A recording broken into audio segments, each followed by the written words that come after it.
You're listening to Systemic Error Podcast. The failure was designed.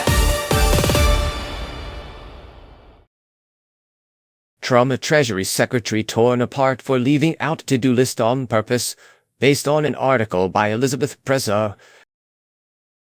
A Treasury Secretary performing state power for the camera.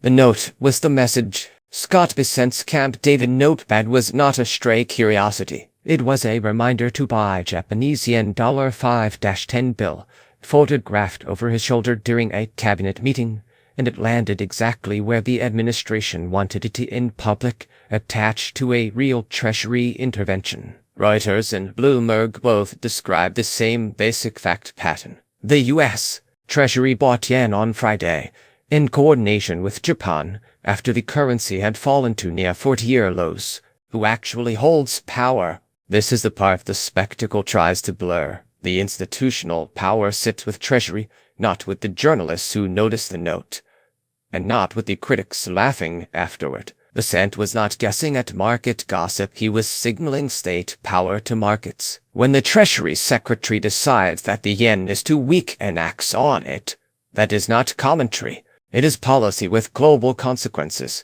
Performance as cover.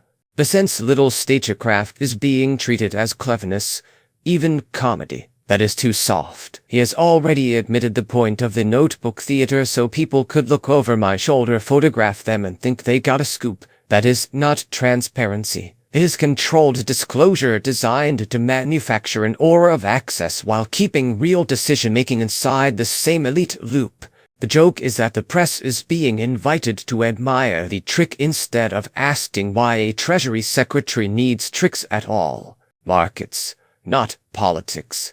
The source shows a government acting on behalf of market stability, not ordinary people. The yen slide had already stoked inflation in Japan and rippled through global markets, and the U.S. joined Japan in reversing it. That matters because it reveals the hierarchy of responsiveness. Central bankers and finance ministers move fast when currency and capital flows are disrupted, while working people are expected to absorb inflation, layoffs, and austerity as if those were natural weather. State capacity exists. It just tends to show up where capital is anxious. The real misdirection.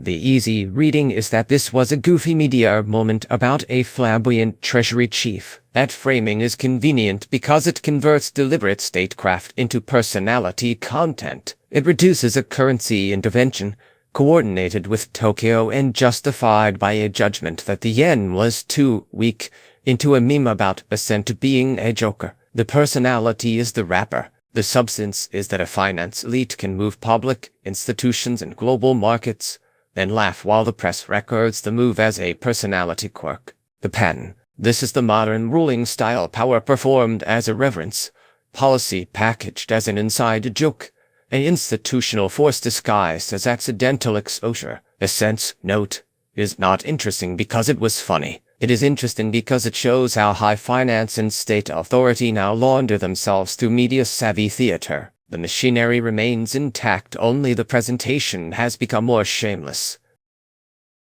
You've been listening to Systemic Error. Thanks to Alternet for today's article, with the automated voice of John. Thanks for listening.